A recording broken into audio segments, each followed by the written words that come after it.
episode na to, nandito tayo ngayon sa Ciudad de Victoria, dito sa may Philippine Arena. At ngayon ay meron tayong hihintayin na minivan na naman. Siyempre may kikilalanin tayo na minivan. Paano nga ba niya ginagamit sa hanap buhay ang kanyang minivan? At ano ang epekto sa kanya ng pagkakaroon ng minivan? Siyempre kikilalanin natin yan. So tara na, dumiretso na tayo. Doon na tayo, sa kausap na natin siya. Kasi ngayon wala pa sila, pero parating na daw sila. Andiyan na sila, let's go! So andito tayo, kasama natin si Yan. At kasama niya ang kanyang minivan. Bibi. Ha? Si Bibi po. Bibi ang pangalan nito. Bibi. Ayan, si Bibi, tsaka si Yan. Kwentuhan mo naman kami. Anong unit to muna? Anong klaseng minivan to? Ito po is DA64V, 4x4, Matic. Meron palang 4x4 na DA64V? Yes po. Oh, hindi ko alam.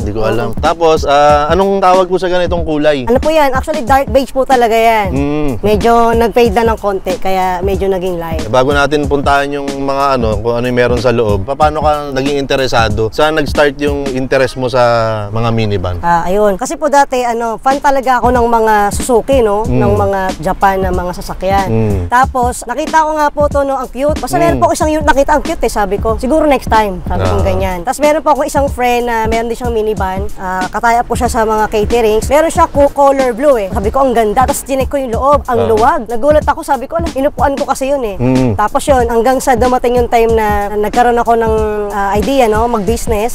So, coffee business nga yung naisip namin. And then sabi ko, hindi tayo pa pwesto. Saban tayo magtitinda. So, doon po nag-start. So, itong si Bibi, tindahan to? Yes, tindahan po yan. Tindahan pala po siya. to? Opo. Okay. Pwede mo natin makita? Yes po, paano siya naging tindahan? Ito po siya.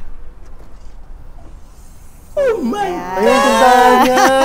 Tindahan po siya. Ang ganda! Ganyan okay, po so, siya. paano to? Breda po. Breda ang Yes, bigkas po. dyan. Breda Coffee. So, ito, sarili nyo to? Sariling brand? Yes po, sarili po namin. Sariling timpla, lahat? Yes po, sarili po. Okay. So, kadalasan, saan makikita itong si Bibi na nagtitinda? Si Bibi po, located po ito sa Sapang-Palay National Trade School, no? Sa gilid lang po ng trade school. Doon po kami from 8 p.m. to 1 a.m. Sapang-Palay. Saan gawin yan? Actually po, mula dito po, nasa siguro mga 30 to 40 minutes yung biyahe. Depende po sa traffic. Pero ano siya? Under siya ng anong lugar? San Jose del Monte po. San Jose del Monte. Yes, okay, so Sapang-Palay. So, sariling yung timpla, sariling brand. Ang ganda naman ng idea na ginawang tindahan, yung minivan, di ba? Di ba, alam mo, sinabi ko yun eh. Doon sa, wag kang bibili ng minivan, di ba? Yung pwede mong gawing tindahan, di ba? Narinig ko po yun, napanood ko yun. So, pwede parang, yun nga, although may mga nakikita naman na ako, pero nakakatuwa, first time ko makakita ng parang roving coffee shop, no? Parang ganun. So, paano yun? May table din kayo? Yes po, meron po kami mga table and chairs, tapos meron din po kaming times na nagbibideo okay yung mga customers namin. Talaga? Yes po. Ayun, kaya meron po kami mini-video okay dyan. So, naka-prepared po yan. Tapos maganda yung sizing ng mga drinks nila. Opo. Jutes, tsaka ducks. Ano ba ibig sabihin? Ano ibig sabihin ng jutes, tsaka ducks? Ano po, maliit po, tsaka malaki. Okay. Hindi ko kasi alam eh. Anong salita yun? Para po salita po ng mga Bex, ganun. Salitang Bex. Para po maiba naman. Oo. Siyempre, pagka may sarili kang brand, yun ang maganda. Kumbaga, pwede kang mag-experiment, pwede kang, di ba, kung ano-anong gawin mo dyan sa branding mo, pwede naman. Pag hindi bukas, pagka hindi magtitinda si Bibi, ano siya? Anong ginagawa niya? Bali po, service din po namin, tapos pinaparent ko rin po siya. Kapag meron pong gusto magpahatid, ganyan, o kahit po saang location. Then, bali po yan, tinatanggal po namin yan, no, yung mga kape. Tapos meron po yung upuan sa likod, no? Yung box type. So, bali po, ito po, maximum po ng capacity is 9 packs. So, pagka hindi siya nagtitinda, bumabiyahe rin siya? Opo, bumabiyahe din po. Kayo, Yan, saan yung pinakamalayo na napagdalan mo rito kay Bibi? Ayun, nadala ko na po ito, Pangasinan, Zambales, sa Rizal, malapit lang yung Rizal, tapos Cavite. So far, yung lang po muna yung, kasi po busy din kami sa pagtitinda. So, Pangasinan po yung medyo pinakamalayo na. Tsaka yun yung maganda sa mga minivan, no? Kumbaga, well, kahit anong sasakyan naman, di ba? Parang meron talaga siyang tungkulin dun sa owner niya, di ba? Kumbaga, halimbawa, ito, si Bibi, feeling ko, ang talagang tungkulin niya maging isang tindahan. Yes. Di ba? So, parang secondary task niya lang yung pasyal-pasyal, pero at least nagagamit nyo pa rin sa, sa mga biyahe. Tsaka po, pagka nagka-camping po kami, ka-travel, dala po namin siya, meron lang po kaming tent, Tapos open lang po namin. May mga bumibili po sa mga resort, beaches, ayan. Ang ganda pala nun. Yes. Ang ganda nung ganong idea. Kahit na magbabakasyon ka o mamamasyal ka lang, siyempre pag binuksan mo to, makikita nila. So kahit parang wala kang plano magtinda, pwede ka pa rin kumita. Apo. Di ba? Ayos yun. So ito, puro likod nakikita natin. Pwede ba nating puntahan dito? Yes po, pwede po. Makita lang natin yung gilid. Anong meron dyan sa gilid? Dito naman po, ito po yung second row. Yun Hindi nawala yung pagiging passenger vehicle niya dahil andun pa rin yung upuan. Pero ang ganda ng idea na yung kulay niya, pati yung kulay sa loob, parang pwede mong isipin na kape. Kape talaga siya. Okay, so ang ganda ng interior. Pwede ba ako umupo? Opo naman po, syempre. Okay lang. Ayan maganda yung interior niya. Ang ganda, di ba? Aminin mo tol, nagandahan ka.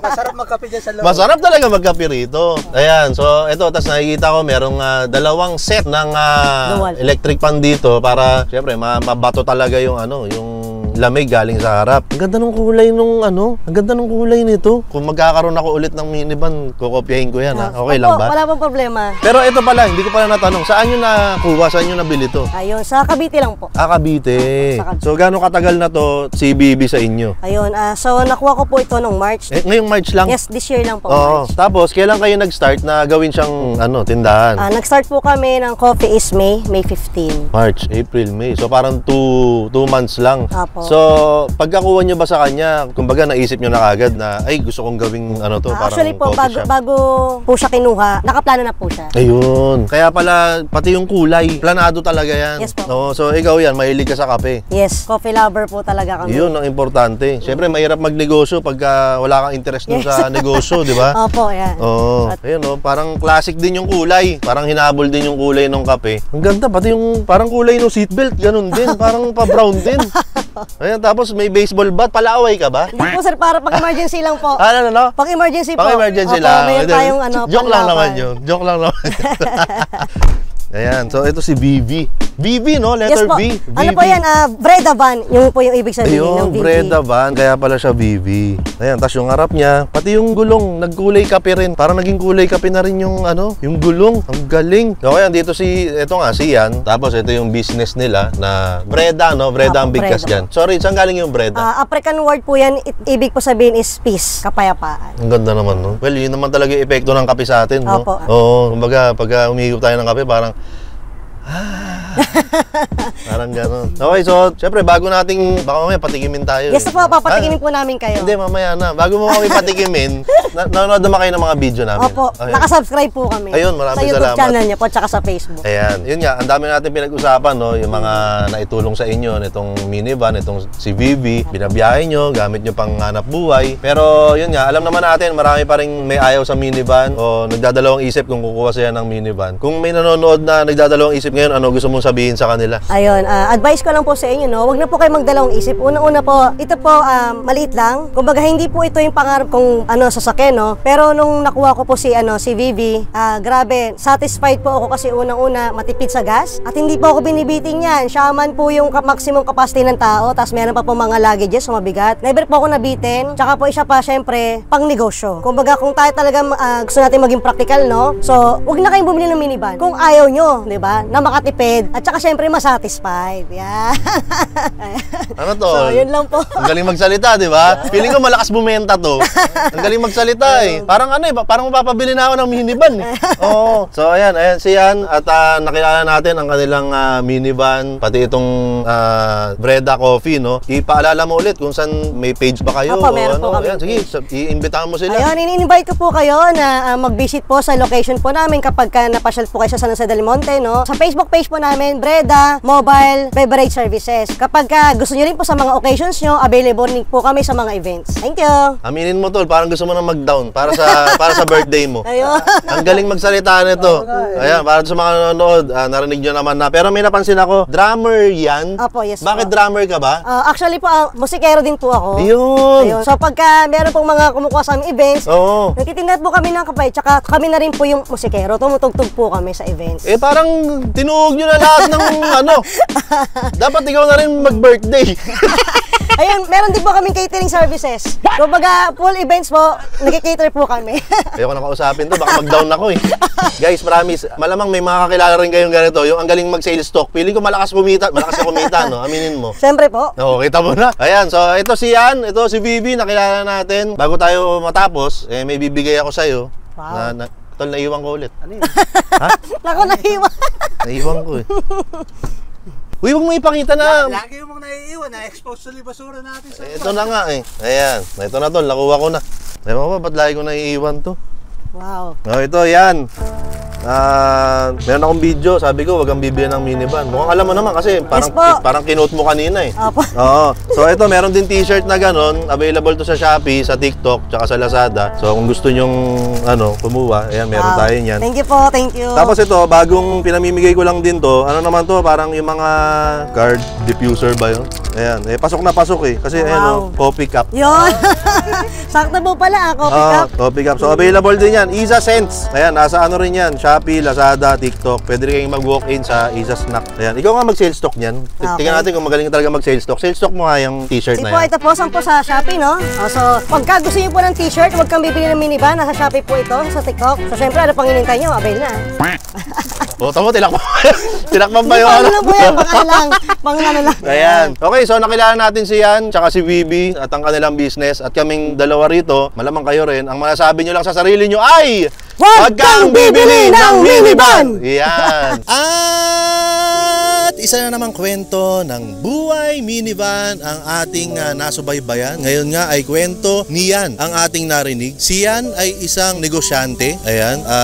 Gamit na gamit niyang araw ang kanyang minivan sa kanyang negosyo, which is pagtitinda ng kape. Okay? So, ano sila? Parang roving coffee shop, di ba? So, kahit saan sila magpunta, pwede silang makapagtinda. At the same time, yun nga, kahit namamasyal sila, kahit may lakad silang pamilya, pagbukas niyang ganun, mga customer yung kusang lumalapit kahit na hindi naman sila nag-aalok, di ba? So, ganun kalakas yung impact, ganun kalakas yung dating ng minivan, di ba?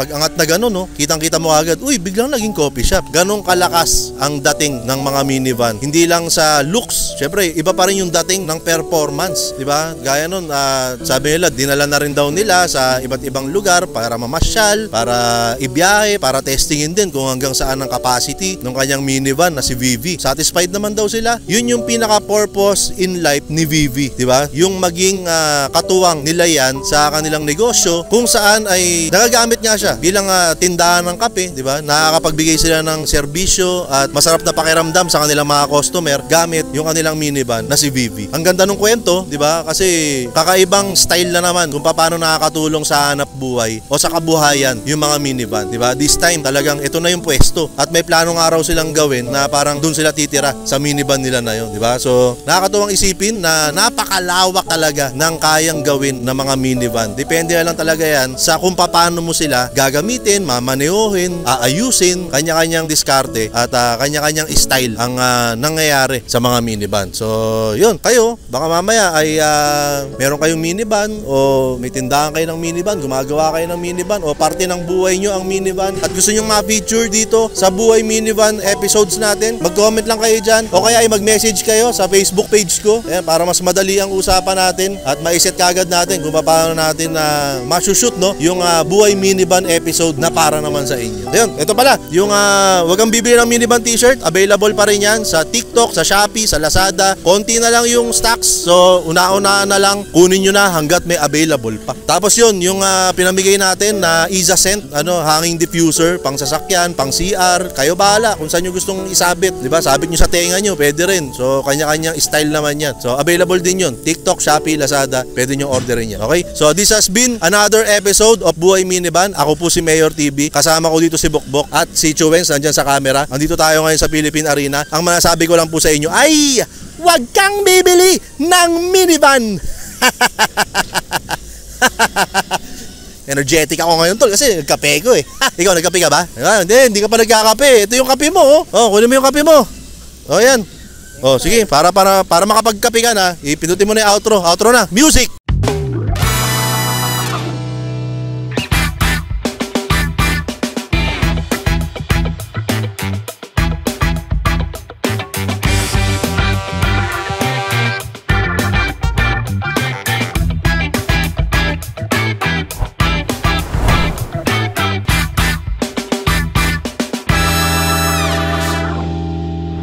Yan, thank you ha. Thank you po, thank you po. Salamat, Opo, maraming thank you. salamat. Ito po si salted caramel macchiato. Uy, salted. Oh, ito na, salted Salted caramel. caramel macchiato. Okay. Oh, kita niyo yung QR code. Kaya Gcash in-scan po number yan. ko yan. paano ko ito inumin? I-strawin ko. Apo, open niyo po yan dito. Titikman ko ha. Ako, mitikuloso ako pagdating sa kape. Ba natin to. Ito yung gusto kong timpla ng kape. Totoo po ba? Totoo. Ganito. Yung may kick talaga. Oh my God. Oo, pero may tamis tsaka may linamnam. Hindi puro kick lang. Di ba? Teka, ano ba to? Jutes ba to o yung Ducks ducks? po, ducks. Ducks to? Apo, ducks. Ayan, so ducks tsaka kick. Spanish latte po ito. Oh, yan yung sa'yo, tol. Ito po yung may favorite. Favorite mo yan? Yes po. Gabi-gabi po, ito po yung coffee ko. Yun. Spanish latte. Okay na. Tikman mo. Tikman niyo naman po, sir. Nauhaw na siya. Para nauuhaw ka. Sabi ko, tikman mo lang. Tikman mo lang. Naghihintay kami ng reaction eh. Nauhaw na siya, sir. Sarap. Masarap talaga eh. Libre yan eh. Oh. Hindi, iba yung pagkakape niya. Oh. Masarap yung timpla ng kape. Oo. Yung nag-train kasi sa kanya, Oo. talagang professional. Apo. Oh, syempre. Cruise ship yun eh. Oo, kailangan. Oo. Kaya yung kape nila, iba timpla. Yun. Tama ba yun? Yes po, thank you po. Ayan. So, maraming salamat dito. Reda Coffee. Ayan. O, bigay nila yan.